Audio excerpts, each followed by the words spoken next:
시편 78편 70절에서 72절 말씀 가지고 같이 나누도록 하겠습니다. 그 제목은 그종 다윗을 택하시되 라는 말씀으로 함께 나누도록 하겠습니다. 시편 78편 70절에서 72절 말씀.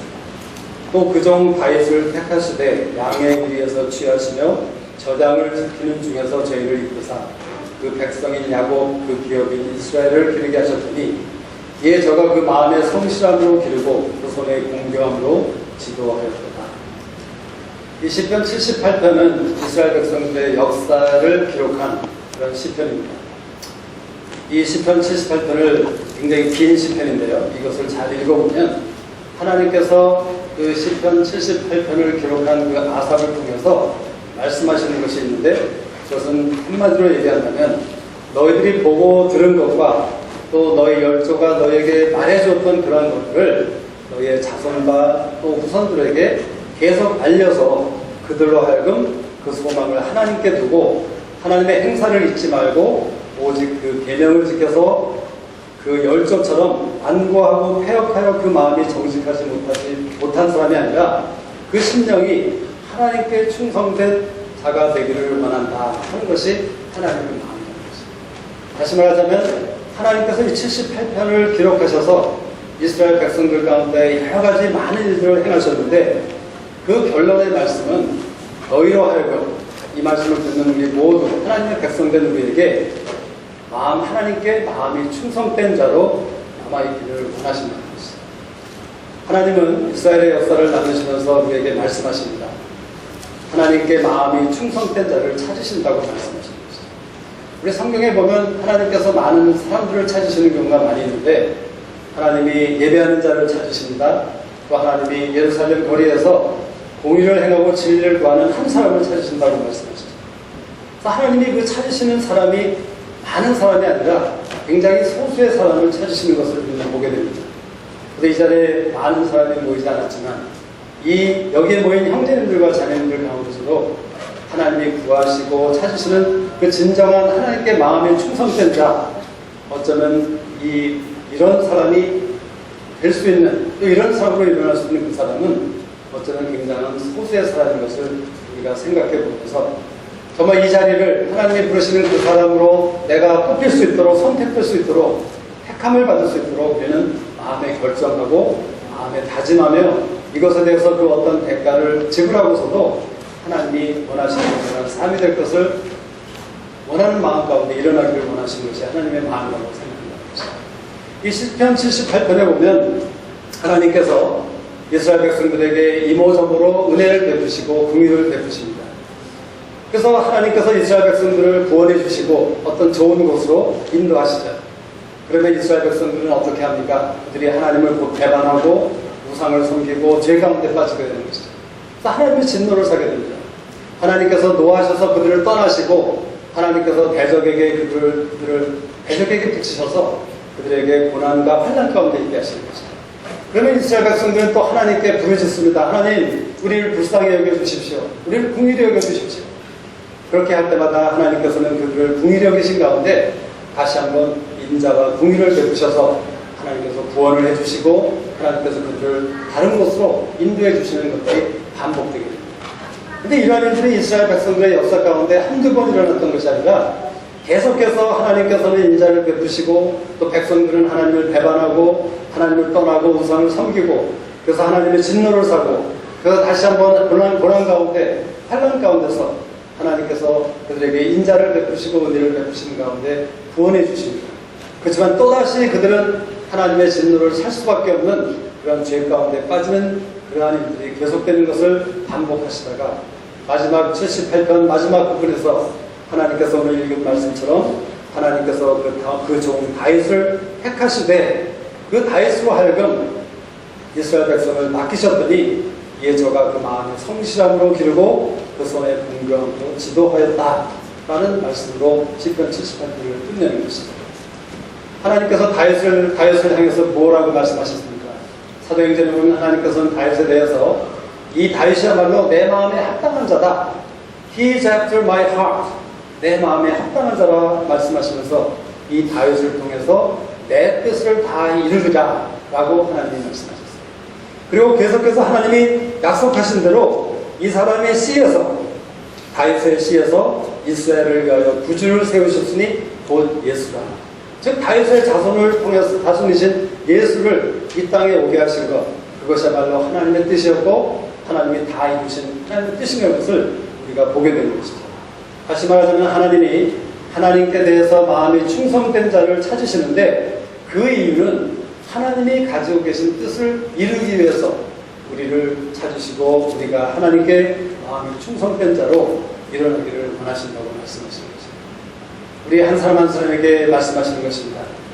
제가 계속 반복해서 말씀드리지만 이 깊은 물소리 예배에 나오는 분들, 형제님들, 자매님들을 하나님은 당신의 영적인 아비와 어미로 일으키기를 원하신다고 약속하셨습니다.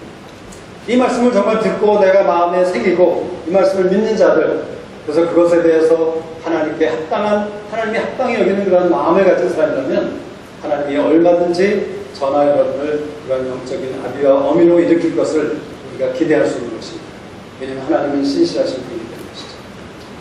하나님께서 그 다윗을 어떻게 택하셨는가, 이 과정을 보면서 우리가 오늘 이 저녁에 하나님이 택하시는 그 종이, 하나님이 택하시는 그 마음에 합당한 자, 충성된 자, 마음이 성실한 자가 누구인지를 우리가 알 필요가 있다고 말씀하신 것입니다.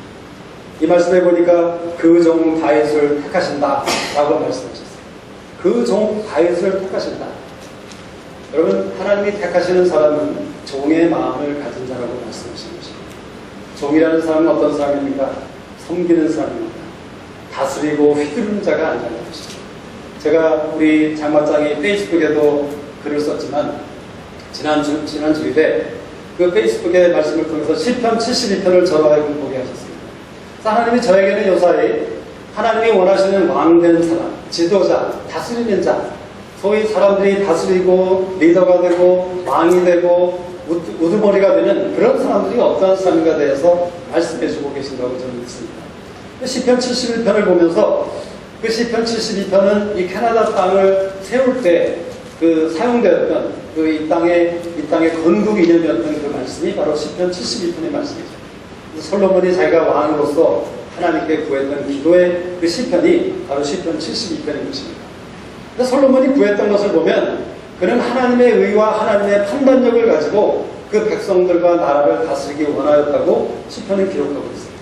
그리고 구체적으로 그가 고백하는 것은 하나님의 의와 하나님의 판단력을 가진 지도자, 하나님의 의와 하나님의 판단력을 가진 왕이 어떤 사람인가를 말하고 있는데 그것은 자기에게 주어진 어떤 권세를 휘두르는 자, 행사하고 남을 부리고 사람들을 억누르는 그런 자가 아니라 흔히 사람들이 생각하는 그러한 지도자가 아니라 하나님이 원하시는 진정한 하나님의 의와 판단력을 가지고 있는 그러한 지도자와 왕은 다른 사람이 아니라 궁핍 가운데 궁핍한 자를 도와주고 또 가난 가운데 있는 자를 신원해주는, 그리고 대적을 그들을 위해서 물리쳐주는 그러한 자가 하나님이 진정 원하시는 지도자인 것을 말씀해 주시는 것이죠. 저도 장막장의 사역의 지도자로 하나님이 부르셨죠. 그래서 예전에 제가 가지고 있던 이해는 내가 지도자라는 것은 이 장막장의 사역에 속한 사람들과 또 함께하는 그 사람들에게 내가 어떻게 해야 될 것에 대해서 이런 생각 저런 생각을 가졌던 적이 있습니다.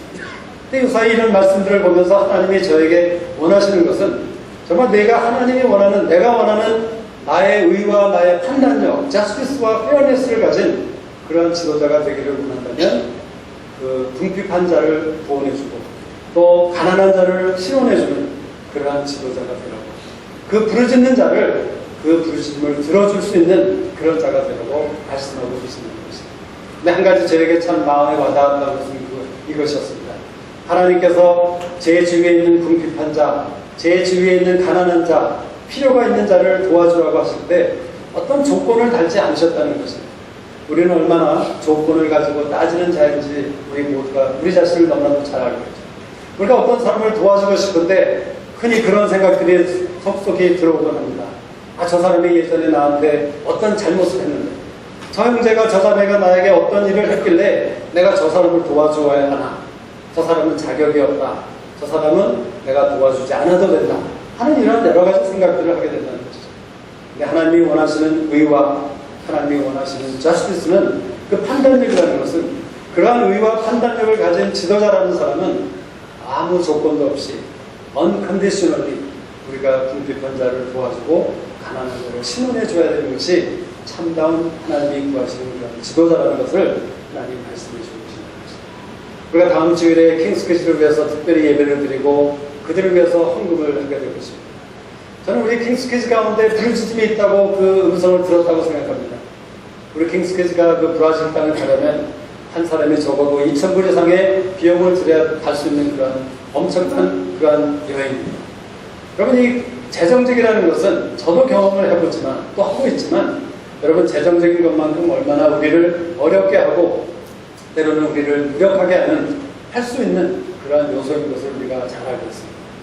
근데 우리가 하나님의 종이 되고 하나님이 정말 원하시는 왕 같은 제사장이 되기 위해서는 우리가 정말 솔로몬이 구했던 것처럼 하나님, 내가 하나님의 의와 판단력을 가진 그러한 지도자로 내가 있기를 원합니다. 내가 하나님 앞에 그런 자로 서 있기를 원합니다. 그래서 내가 할 수 있는 어떤 대가를 치를수라도 내가 할 수 있는 최대한의 그러한 것들을 하나님께 드려서 정말 이것이 킹스캐치에게 도움이 될 수 있다면, 이것이 그들의 부르짖음을 응답하는 그러한 선물이 될 수 있다면 우리가 할 수 있고 해야 되는 것이라고 하나님이 저에게 말씀해 주시라고 저는 믿습니다. 그래서 저는 여러분에게 돈을 많이 내라 라고 말하는 것이 아니죠. 그렇지만 재정적인 것은 중요한 것입니다. 우리가 그저 기도하는 것 중요하죠. 그렇지만 많은 경우에 우리가 기도한다고 하면서 우리가 얼마나 나의 재정적인 것이나 내가 가진 것을 가지고 얼마나 희생하고 얼마나 대가를 지불할 수 있는 자인가, 하나님이 우리를 시험하신다고 저는 생각합니다. 그래서 여러분, 다음 주에 오실 때 우리 킹스캐치를 위해서 예배를 드릴 때 정말 이것에 대해서 기도하는 가운데 내 최선을 다해서 할 수 있는 그런 예물을 우리가 하나님께 드릴 수 있다면 하나님이 얼마나 기뻐하실까, 하나님이 얼마나 우리를 왕같은 제사장으로 삼으신 것에 대해서 그 마음을 즐거워하실까를 가히 상상해 볼 수 있다는 것이죠. 종이라는 언어를 찾아보니까 적어도 3가지 의미가 있는 것을 보게 됩니다. 하나님이 다윗을 나의 종, 하나님의 종이라고 택하셨는데 그 종이라는 단어는 3가지 의미가 있는데, 그것은 첫째는 그 히브리 말로는 노예를 의미하는 것입니다. 여러분, 노예는 어떤 사람인지 알죠? 정말 그 자기의 권리가 아무것도 없는 노예입니다. 슬레이브예요. 그래서 그 노예는 자기의 자격도 없고 권리도 없고 자기가 아무리 열심히 주인을 위해서 일하고 잘하고 많은 것을 주인을 위해서 이득이 되게 할지라도 그 노예로서는 자기가 주인에게 손을 벌려서 상을 달라고 할 수도 없고 주인에게 칭찬해 달라고 할 수도 없는 아무 자격이나 권리가 없는 그런 사람이 바로 노예라는 것입니다. 근데 하나님께서 택한 하나님의 종이라고 말씀하실 때는 바로 노예인 우리의 신분이 노예와 같다고 말씀하시는 거죠. 저는 그것을 이해하기로는 하나님께서 노예인 저에게 말씀하신다면 그것이 얼마나 무리하고 말도 안 되고 내가 이해할 수 없고 내가 계산할 수 없는 그러한 것일지라도 무조건 하나님께, 주인이신 그 하나님께 노예로서, 종으로서 순복하는 것이라는 것을 생각해 보게 됩니다. 두 번째 의미는 월시퍼라는 의미를 가지고 있습니다. 예배자라는 것이에요. 우리 좀 서로에게 당신은 종이십니다, 자매님은 종입니다, 좀 이렇게 선포하시죠. 그 말은 자매님은, 형제님은 예배자입니다 라고 선포하는 것입니다. 왜 예배하는 것이 중요합니까?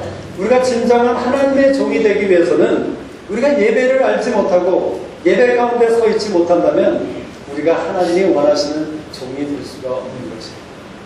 우리가 예배를 소홀히 하고 예배에 대해서 충성되지 못하고 성실하지 못하다면 하나님은 그 종을, 그 예배자를 어떻게 생각하실까? 우리가 가히 생각할 수 있지 않습니다. 그래서 저는 여러분에게 당부드리고 싶습니다. 격려드리고 싶습니다. 여러분이 이 예배에 있든 교회 예배에 있든 어느 예배에 있든지 간에 들락날락하지 마세요. 꼭 해야 될 상황이 아니라면 가능하면 이 자리를 지키시고 충성된 마음과 성실한 마음 가운데 예배자로 계십시오. 우리가 지금 하나님께 예배드리는 이 자리에 있는 것입니다. 여러분, 우리의 마음이 빼앗기고 우리의 마음이 약할 때 우리가 예배자로서 얼마나 무너질 수 있는 것을 우리가 너무나도 잘 알지 않습니까? 저는요, 제가 사업을 하죠. 사업하는데 재미있는 현상이 하나가 있는데 무엇입니까? 겨울만 되면 날씨가 춥거나 날씨가 참 어렵고 하면 많은 직원들이 독감이 걸리고 감기에 걸려서 그 결근을 하게 돼요. 근데 저도 분명히 독감이 걸리고 감기에 걸려요. 근데 저는 제 사업이기 때문에 제가 그것에 대해서 너무나도 중요하게 생각하기 때문에 저는 가능하면 한 번도 안 빠지고 독감이 오더라도 기침을 콜록콜록 하더라도 저는 그 자리에 나갑니다. 그러니까 이 같은 마음을 가지고 하나님께 예배 드릴 때 하나님이 예배자로 나를 부르신 것이 얼마나 귀한 것이고 소중한 것이라는 사실을 우리가 인정하는 가운데 우리가 예배자로 있는 거면 우리가 그렇게 소홀하게 함부로 예배 자리를 우리가 뜨고 안 나올 수 없는 것이죠. 이 예배를 꼭 나오라 많이 나오라 하는 얘기가 아니라 예배자의 마음에 대해서 말씀드리고 있는 것이죠. 세 번째 의미는 무엇입니까? Minister 또는 Ambassador, 하나님이 부르심을 받은 그런 사역자 또는 대사라는 그런 의미를 가지고 있는 것이 종이라는 의미라고 말씀드렸습니다. 그래서 이 종이라는 의미를 다시 한번 생각해 보면 마치 삼위일체처럼 우리는 예배자이며 우리는 노예이며 우리는 사역자인 것입니다. 우리 모두를 하나님의 종으로 부르셨다고 말씀하세요. 근데 우리가 흔히 교회 안에서 다툼이 있을 때 어떤 일이 되는 것입니까? 하나님의 종된 자들이 서로 싸우고 있는 것입니다. 우리가 교회 안에서 싸울 때마다 여러분이 이것을 기억하시기 바랍니다. 내가 지금 다투고 어떤 알력 가운데 있다면 이것이야말로 내가 하나님의 종된 자로서 다른 하나님이 부르신 귀한 종과 다투고 싸우고 있다는 것을 생각하시기 바랍니다. 그리고 어쩌면 하나님이 주시는 지혜의 생각은 무엇일까요? 내가 어떤 사람과 다툴 때 우리는 어떤 것을 가지고 다툽니까? 서로가 나의 명예와 나의 유익과 나의 미신과 나의 체면과 내가 하나님의 부르심을 받는 어떤 사람인데 나의 사역을 생각하면서 우리는 다툰다는 것이에요. 또 많은 사람들이 좋은 마음 가운데 하나님을 위해서 그 다툼 가운데 있다고 생각합니다. 그러나 우리가 나의 신분이 노예이기도 하면서 사역자이기도 하면서 예배자라는 그 세 가지 사실을 생각할 때 그런 다툼이 있을 때마다 확실하지 않을 때마다 우리가 어떤 사람이 되어야 됩니까? 노예가 되면 되는 것입니다. 하나님 앞에 이 문제 앞에서 하나님 나는 노예로 있기를 작정합니다. 그래서 나는 권리가 없고 나는 아무것도 주장할 수 없는 사람입니다 하는 사실을 우리가 하나님 앞에 고백할 수 있는 믿음이 있다면 우리는 나의 체면, 나의 권리 얼마나 쉽게 포기하시는지 모르겠어요. 그런데 사실 우리의 교회 안에서의 다툼 가운데 그렇게 싸움이 즐기고 오래가고 힘든 것이 왜 그럽니까? 내 것을 내려놓지 못하기 때문에 내 것을 내 것이라고 생각하기 때문에 내가 노예인 줄을 착각하고 있기 때문에 노예인 것을 모르고 있기 때문에 우리가 그러한 싸움 가운데 있는 것을 우리가 보지 않습니다. 그래서 저는 여러분 모두를 축복하고 정말 격려드리고 싶은 것은 여러분이 혹시 교회를 다니다가 어떤 알력과 다툼 가운데 있게 될 때 노예인 것을 생각하십시오. 내가 말하고 싶은 것, 나타내고 싶은 것, 주장하고 싶은 것 노예인 것을 생각하시면서 하나님 나는 노예이기 때문에 권리가 없군요. 나는 노예이기 때문에 할 말이 없군요 하는 그러한 마음으로 있을 수 있다면 여러분 성공하실 것입니다. 형통하실 것입니다. 하나님께서 다윗을 하나님의 종으로 택하셨다고 말씀했어요. 여러분 다윗만을 하나님께서 하나님의 종으로 택하셨습니까? 제가 좋아하는 말씀, 하나님께서 저를 부르셨을 때 이사야서 43장 10절의 말씀으로 부르셨음을 제가 여러분 앞에서 고백했습니다. 나 여호와가 말하노라 너희는 나의 증인 나의 종으로 택함을 입었나니 이는 너희로 나를 알고 믿으며 내가 그 일을 깨닫게 하려 합니다. 나의 전에 지음을 받은 신이 없었느니라 나의 후에도 없으리라. 이 말씀은 하나님이 지으시고 조성하시고 창조하신 이스라엘과 야곱에게 말씀하신 것이에요. 그 이사야서 43장 1절부터 읽어보면 하나님이 보기에 참 좋았던 하나님이 창조하시고 만드시고 지으셨던 이스라엘과 야곱에게 말씀하신 것, 다시 말하자면 하나님의 백성된 우리 모두에게 말씀하신 것이 바로 이사야서 43장의 말씀인 것을 우리가 분명하게 볼 수 있다는 것입니다. 그렇다면 하나님께서는 너를 나의 증인으로 종으로 택함을 입었나니 라고 말씀하실 때 저만을 부르신 것이 아니라 형제님이나 자매님이나 모든 여러분을 부르셨음을 우리가 분명히 알 필요가 있다는 것이죠. 하나님께서는 종을 택하실 때 어떻게 택하십니까? 사무엘 선지자가 하나님의 명령을 받고 그 이새의 아들들에게 이새의 아들 중에서 한 아들에게 왕이 되고자 기름을 부으려고 할 때에 하나님께서 뭐라고 말씀하십니까? 사람은 외모를 보거니와 여호와는 중심을 본다 라고 말씀하셨죠. 우리 모두가 잘 아는 것이죠. 그래서 중심이라는 것은 무엇입니까? 영어로는 heart, 다른 말로 얘기하자면 마음을 얘기하는 것입니다. 하나님께서는 우리의 마음을 보신대요. 그래서 하나님께서 다윗을 일컬어 말씀하실 때 다윗은 내 마음에 합한 자다 라고 말씀하셨어요. 그리고 다윗의 마음에 대해서 성실한 마음이라고 이 시편 78편은 얘기하고 있는 것이라는 것이죠. 우리가 잘 아는 모세에 대해서도 하나님이 뭐라고 말씀하셨죠? 하나님 내 종 모세와는 그렇지 아니하니 그는 나의 온 집에 충성된 자라. 민수기 12장에서 말씀하셨어요. 그래서 충성된 것, 성실함, 이 말은 무슨 말, 동일한 단어인데 그것은 그 하나님을 믿고 신뢰한다는 것을 의미하는 것이에요. 여러분 우리가 영어로는 faithful 하다는 단어입니다. 근데 이 단어의 의미는 하나님을 믿고 하나님을 신뢰한다 하는 그런 의미가 담겨진 원어의 뜻이 있는 것이 바로 성실함이요 또 충성됨이라고 얘기하고 있는 것입니다. 그래서 하나님이 나의 충성된 종 모세, 나의 종 다윗이라고 얘기할 때는 그들이 하나님을 신뢰하고 믿는 가운데 자신에게 맡겨진 부르심 가운데 그 부르심 가운데 있었고 그 부르심 가운데 삶을 살고 있었던 것을 우리가 말씀하신 것을 우리가 생각해야 된다는 것이죠. 하나님은 다윗을 택하셨을 때 양의 우리에서 택하셨다고 말씀하십니다. 그 다윗이 있던 곳이 양의 우리였죠. 그가 한 15살쯤 되었을 때에 양을 치고 있는 목동이었던 것이에요. 그 삶의 현장에서 하나님은 다윗을 택하셨어요. 근데 하나님이 그에게서 성실한 마음을 보셨는데 그가 양을 치는 가운데 다윗은 하나님을 믿고 의지하는 가운데 그 양을 치고 있었던 것을 하나님이 보시고 노티스하셨다는 것을 말씀하고 있습니다. 여러분 다윗이 그 골리앗과 싸우러 나갈 때 그 사울과 이스라엘 군대에게 어떻게 고백을 합니까? 사울이 다윗을 보니까 너무나도 어린 소년인데 저 거인과 같은 골리앗과 어떻게 싸울 수 있을까 걱정했죠. 그때 다윗이 뭐라고 얘기했습니까? 내가 들판에서 하나님이 나에게 맡겨주신 양을 칠 때에 곰이 공격을 해왔을 때 하나님이 나를 도우셔서 그 곰이나 그런 짐승들의 그런 공격에서 하나님이 나를 보호하셨고 나로 하여금 그 곰을 쳐서 죽일 수 있도록 하셨다 하는 그런 믿음의 고백을 한 것을 보게 됩니다.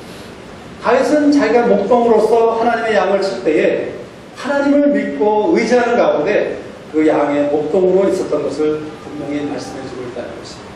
그래서 하나님께서는 그 다윗의 마음 가운데 하나님을 의뢰하고 하나님을 신뢰하고 하나님을 믿는 자였다는 사실을 보시고 양의 우리에서 택하셨던 것을 시편 70편이 기록하고 있는 것입니다. 대개 우리는 내가 지금 하고 있는 일에 대해서 작은 일이라고 생각합니다. 근데 하나님이 뭐라고 말씀하셨습니까? 우리 달란트 비유를 우리가 생각해보면 내가 작은 일에 충성하였으니 내가 많은 것으로 너에게 맡기겠다라고 말씀하셨어요. 하나님이 그 작은 일, 목동의 일에 충성하였을 때에 성실하였을 때에 하나님을 믿고 신뢰했을 때에 하나님께서 그에게 많고 큰 것을 맡겨주신 것, 이스라엘 백성 온 나라를 그에게 맡겨주신 것을 우리가 보게 되지 않습니다. 그렇기 때문에 우리는 지금 내가 하고 있는 일, 지금 내게 맡겨주신 삶의 현장에서 가지고 있는 일, 그것들을 절대로 하찮게 여겨서는 안 된다는 것입니다. 우리가 그 일들 가운데 있을 때 우리는 하나님 앞에 성실한 마음으로 있어야 될 것을 얘기하는 것입니다. 물론 우리는 성실하다 하면, 충성하다 하면 우리는 어떤 것을 생각합니까?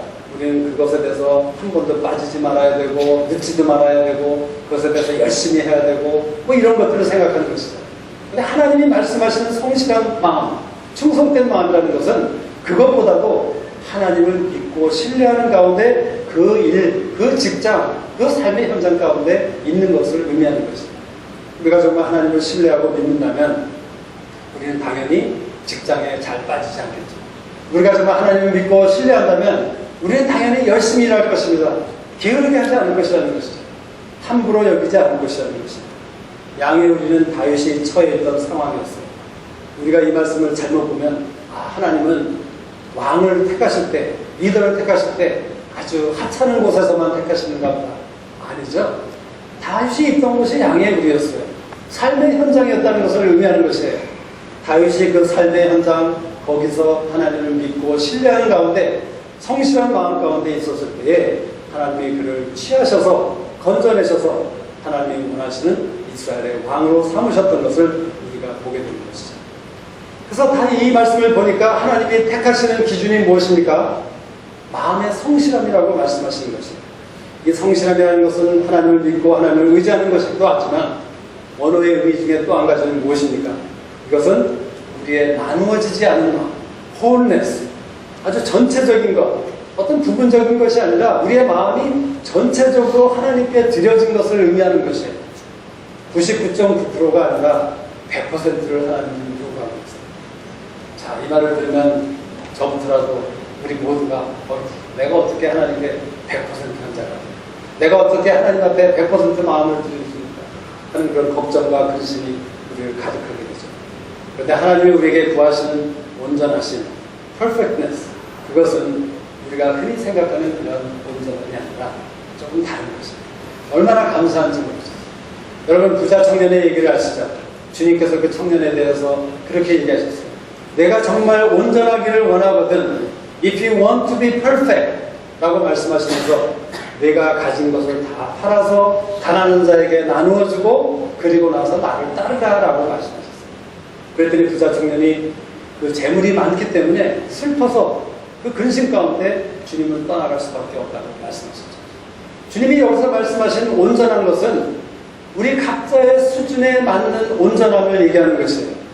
우리 각자의 성숙함도에 맞는 어프로프리에이트한 그러한 성숙함이라고 할까요? 온전함을 하나님이 구하시는 것이라는 것이에요. 예를 들자면 우리 엄마 아빠가 갓난아기, 기저귀를 찬 아이에게 얘가 앞으로는 절대로 기저귀에 잘못된 것을 싸지 않는 그런 아기가 될 것을 요구한다면 무슨 불쌍한 것이죠. 여러분, 하나님이 우리를 너무나도 잘 아십니다. 자매님이, 형제님이 어떤 수준에 어떤 단계에 있는지를 잘 알고 계시고 다 알고 계시는 것이 하나님이세요. 그래서 하나님이 나를 아시는 하나님께서 내게 구하시는 온전함이라는 것은 나에게 합당한 온전함을 원하시는 것입니다. 나에게 합당한 100%의 마음을 원하시는 것이지 내가 할 수 없는, 내가 감당할 수 없는 그러한 것들을 절대로 요구하지 않으시는 것입니다. 국민학교 6학년생에게 만약 우리가 박사적인 그런 박사가 쓸 수 있는 논문을 가져오라고 한다면 얼마나 그건 부당한 일입니까? 하나님이 부당하신 분이십니까? 아니죠. 하나님은 의로우시고 공평하신 하나님이세요. 하나님이 절대로 우리에게 내가 할 수 없는, 감당할 수 없는 그런 온전함, 그런 퍼펙트너스를 원하지 않으시는 것이에요. 그러나 우리가 기억해야 될 것은 무엇입니까? 하나님이 나에게 구하시는 어떤 온전함이 있다면 그때는 하나님은 99.9%를 원하는 것이 아니라 100%의 온전함을 우리에게서 구하신다는 사실을 우리가 기억해야 된다는 것이죠. 우리가 그저 하나님은 나에게 맞는 온전함, 그러니까 내가 드릴 수 있는 그저 대충 어떠구나 아니죠. 왜 부자 청년에게 주님께서는 그 재물을 다 팔아서 가난한 자들에게 나누어주라고 하셨을까요? 부자 청년이 얼마든지 할 수 있었던 것을 얘기하는 것이죠. 그 청년이 정말 주님을 따르기를 원한다면, 진정으로 하나님을 따르는 제자가 되기를 원했다면 그는 그 재물을 팔 수 있었고 할 수 있었던 것이라고 주님은 말씀하셨던 것이에요. 그래서 신명기서 30장에 보면 하나님이 뭐라고 말씀하십니까? 내가 오늘날 너희들에게 명하는 이 모든 것들은 절대로 어려운 것이 아니고 절대로 불가능한 것이 아니라 이것은 쉬운 것이고 너희의 마음과 너희의 마음에 있는 것이라고 말씀하신다는 것이죠. 그러나 하나님이 말씀하실 때 우리에게 말씀하시는 그 어떤 명령은 어려운 것이 아닙니다. 왜 어렵습니까? 내가 하고 싶지 아니하고 내가 하기 싫어하고 내가 불편해하고 내가 어려워하기 때문에 우리에게 그것이 어려워지고 힘들어지고 불가능한 것처럼 우리에게 여겨진다는 것이죠. 하나님이 우리에게 명하실 때는 그것은 절대로 어려운 것이 아니고 쉬운 것이라고 말씀하셨어요. 우리의 마음에 있고 우리의 입술에 있다고 약속하셨어요. 그래서 하나님이 그 주님이 부자 청년에게 얘기하셨던 것은 절대로 어려웠던 것이 아니라는 것이죠. 충분히 할 수 있었지만 그의 마음이 빼앗겨져서, 재물에게 빼앗겨져서 그가 그렇게 할 수 없었던 것을 우리가 보게 되는 것이라는 것이죠. 그렇지만 또 한 가지 우리가 생각해야 될 것이 있습니다. 디모데전서 1장 12절 말씀, 제가 너무나도 좋아하는 말씀 중에 하나죠.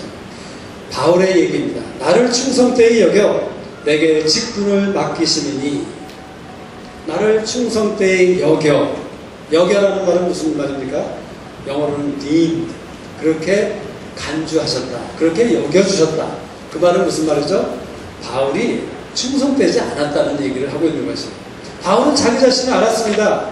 자기 자신이 하나님께, 주님께 충성된 사람이 못 된다는 것을 알았지만 주님께서 그를 충성되이 여겨서 그에게 이방인을 위한 사도라는 직분을 주셨을 때에 내가 그것을 능히 감당할 수 있었다고 고백하는 것이 디모데전서 1장 12절의 말씀이라는 것이에요. 여러분, 여기서 중요한 사실을 보게 됩니다. 사도 바울은 자기가 주님께서 보실 때, 주님께서 판단하실 때 정말 성실한 사람이 못 되었다는 것이에요. 그런데 주님께서 반올림을 하셔서 성실한 사람으로 여겨주셨다는 사실을 말씀하고 있어요. 근데 더 중요한 것은 우리가 그 사실을 믿고 의지하는 가운데 하나님이 주신, 주님이 주신 그 이방인의 사도라는 부르심 가운데 그가 행했을 때 그가 뭐라고 고백하고 있죠? 나를 능하게 하신 주님을 찬양하고 감사합니다 라고 고백하고 있다는 것이에요. 그는 한편으로는 자기는 성실하지 못한, 충성되지 못한 자라고 고백을 하면서도 또 한편으로는 나는 능한 자입니다. 빌립보서 4장에서도 그가 그렇게 고백하지 않습니까? 내가 모든 형편에 따라서 어떻게 처할 줄 알고 내가 주 안에서 모든 것을 할 수 있는 자라고 디모데전서 1장 12절에서도 그는 그렇게 확신을 가지고 담대하게 고백하고 있는 것이에요. 나를 능하게 하신 주님께 감사를 드립니다 라고 고백한다는 것이죠. 이 사실을 우리가 기억해야 되는 것입니다. 하나님이 우리를 부르십니다. 우리를 하나님의 종으로 부르셨다고 말씀하세요. 우리가 그 사실을 우리 마음에 담아야 되는 것입니다. 그리고 그 사실을 믿고 의지해야 되는 것입니다. 그리고 더 나아가서 그 사실을 믿고 의지하는 가운데 내가 처해 있는 그 양의 위에서 우리가 열심히 살고 열심히 일하고 하나님을 위해서 예배를 드리고 하나님을 위해서 일하고 하나님을 섬기는 자가 될 때 하나님은 우리를 통해서 하나님의 종이라는 기쁨을 기쁘게 말씀하실 수 있는 그런 사람이 될 수 있다고 말씀하시는 것이죠. 여러분, 다윗이라는 사람도 성실한 자가 아니었죠. 그가 밧세바가 죄를 지었던 것을 생각하면 그도 역시 우리와 같은 연약한 자, 그런데 사실은 하나님이 반올림하셔서 우리 모두를 성실한 자로 여겨주신다는 것이에요. 카운트해 주신다는 것이에요. 우리가 그 사실을 믿고 의지할 때 그것이 바로 우리의 성실함이라는 것이죠. 그럴 때 하나님은 우리를 정말 하나님이 원하시고 기뻐하시는 그런 종으로 우리가 일어날 수 있다고 말씀하고 계신 것이라는 것이에요. 여러분, 요압이라는 사람을 아시죠? 요압이라는 사람은 다윗의 용사였습니다. 다윗의 나라의 아주 국방장관과 같은 아주 엄청난 그런 본세를 나중에 누렸던 사람이고 아주 싸움을 잘하는 그런 용사였어요. 근데 저는 그 사람을 생각해 볼 때 그 사람이 우리가 피해야 될 그러한 모습, 성실하지 못한 사람의 어쩌면 예가 아닐까 생각해 봅니다. 그는 다윗과 함께 광야에서 함께 도망다니면서 그 다윗과 함께 오랜 세월을 지냈던 그런 용사였죠. 근데 그는 아브넬, 사울 왕국의 그 사울 왕의 군대 장관이었던 아브넬을 아주 비겁한 방법으로 살인하는 그런 끔찍한 죄를 저지르게 되는 것이죠. 근데 그가 죄를 저지른 이유가 무엇이었죠? 자기의 동생 아사엘을 전쟁 중에서 아브넬이 죽였기 때문에 그 원수를 갚기 위해서, 다시 말하자면 하나님의 일도 아니고 자기의 사적인 원수를 갚기 위해서 아브넬이라는 사람을 비겁한 방법으로 죽이는, 살인했던 그런 사람이 요압이라는 것이에요. 그가 또 압살롬을 궁으로 다시 데리고 올 때에 그는 자기 나름대로의 그런 계획을 짠다는 것이죠. 아주 지혜롭게 여겨지는 그런 인간적인 지혜를 통해서 압살롬을 다시 한번 다윗의 등으로 데려오는 일을 하게 됩니다.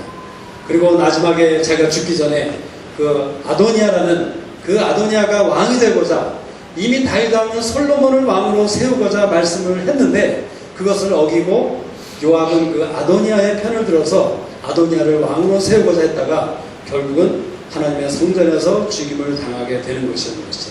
이 요압이라는 사람은 자기의 유익을 위해서, 그러나 더 중요한 것은 하나님과 상관없이 하나님께 여쭙지 않고 자기 스스로 자기 마음대로 하나님의 종이 되지 못한 그러한 사람으로 살았기 때문에 그는 결국 비참한 말로를 지낼 수밖에 없게 되었다는 것이죠. 사실 그에게 주셨던 하나님의 뜻과 마음은 무엇이었습니까?